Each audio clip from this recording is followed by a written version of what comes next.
ओम बाबा जी, सबसे पहले heart attack हुआ मुझे 2010 में। उस टाइम वो एंजियोग्राफी हुई तो डॉक्टरों ने ठीक से मुझे समझाया नहीं क्या नहीं करना क्या करना।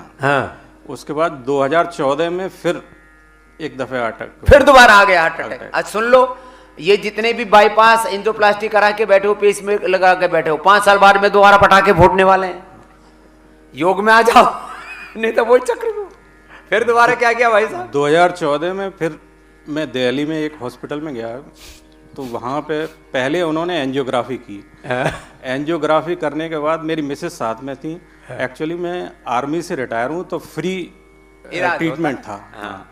तो लालच जो है वो सबसे बुरी बला है।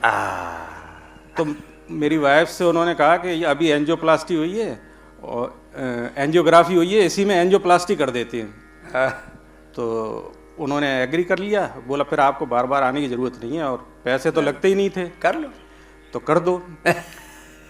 तो स्वामी जी उन्होंने एंजियोप्लास्टी करने की कोशिश की, लेकिन जो स्टंट था वो थोड़ा मैच नहीं हुआ। तो वो स्टंट जाके वो थोड़ा पुश किया डॉक्टर ने, तो वो कहीं और चला गया, इधर उधर फिट हो गया और मेरी सांस रुक गई। फिर तो डॉक्टर ने पूछा कि क्या महसूस कर रहे हो? मैंने कहा मुझे सांस नहीं आ रही। तो एक डोपा करके कोई उन्होंने इंजेक्शन वगैरह लगा के वो सांस दोबारा आई, फिर भी छोड़ा नहीं। फिर दोबारा बोला आपको 1 हफ्ते बाद फिर ट्राई करेंगे। 1 हफ्ते बाद फिर उन्होंने ट्राई करने की कोशिश की, घुसा घासी की। हाँ, तो वो जो पहले स्टंट पड़ा हुआ था वो समझ रहे थे कि मैं बेहोश हो गया हूँ, लेकिन मुझे स्क्रीन पे दिखाई दे रहा था। तो मैंने देख लिया वो स्टंट जो है उन्होंने खाली वो तार निकाला, स्टंट अंदर ही रह गया। उसके बाद स्वामी जी फिर उन्होंने 3 दफ़े और कोशिश की।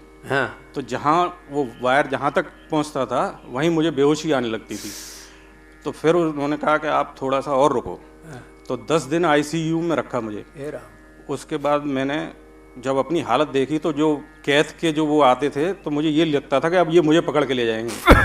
तो मुझे इतना डर लगता था, मैंने कहा अब ये फिर वही काम करेंगे, यमराज आ गए। हाँ, तो एक दफ़े लास्ट में तो मैंने उनसे ये कहा, मैंने कहा चाहे तो मर जाऊं, अभी कर लो जो कुछ करना है।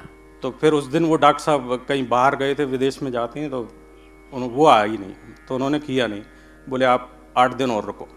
मैंने कहा अब मैं नहीं रुकूंगा, मुझे इतनी वीकनेस है कि अब मैं यहाँ से मुझे छुट्टी कर दूँ। तो उन्होंने ICU में शिफ्ट किया, फिर उसके बाद मुझे छुट्टी कर दी। बोले आप 1 महीने बाद आना। स्वामी जी उसके बाद एक टॉप सर्जन हैं, उनसे मेरी लड़की ने अपॉइंटमेंट लिया, तो मैंने उन्हें वो पूरा दिखाया वो।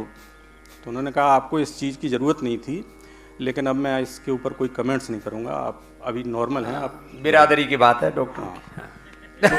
हाँ। फिर ये हमारे मित्र हैं, 2007 से हम लोग दोनों ही यहाँ आपके आश्रम में आते रहे हैं, और इन्होंने तो यहाँ आरोग्य में एक मकान भी ले लिया है। तो इन्होंने कहा कि चलो बाबा के पास चल। हम लोग काफ़ी टाइम आपसे मिले हैं। फिर अब क्या हाल है? अब स्वामी जी सब छोड़ दिया मैंने। जो फ्री में दवा मिलती थी, जो इसकी मेडिसिन कॉस्टली तो होती है, तो वो मैंने देखा जो हमारे साथ के थे वो एक एक करके मरना शुरू हो गए। तो किसी का किडनी खराब हुआ, किसी का कुछ खराब हुआ। तो 1 साल बाद भी मैंने दवा बंद कर दी वो। उसके बाद कुछ थोड़ा सा आयुर्वेद में ली दवाएं, फिर उसके बाद धीरे धीरे ये सब बंद कर दिया। अब क्या हाल है? अब बढ़िया। मैं योग और आयुर्वेद ही स्वस्थ जीवन का असली मार्ग है, लेकिन आज आधुनिकता के नाम पर लोग मुफ्त में मिलने वाले आयुर्वेदिक उपायों को नजरअंदाज कर रहे हैं और महंगे एवं घातक एलोपैथिक इलाज को अपनाकर अपनी सेहत को खुद नुकसान पहुंचा रहे हैं।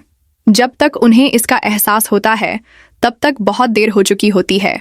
इसीलिए हम खुद भी हमारे दैनिक जीवन में योग और आयुर्वेद अपनाते हैं, और हमारा मिशन है कि यही सच्चाई हर किसी तक पहुंचाना और लोगों को जागरूक करना। अगर आप भी अपनों की भलाई चाहते हो तो यह वीडियो ज़्यादा से ज़्यादा लोगों तक पहुंचाने में हमारी सहायता करें। वीडियो को लाइक करें, कमेंट में अपनी राय दें और चैनल को सब्सक्राइब करके बेल आइकॉन पे क्लिक करें। धन्यवाद।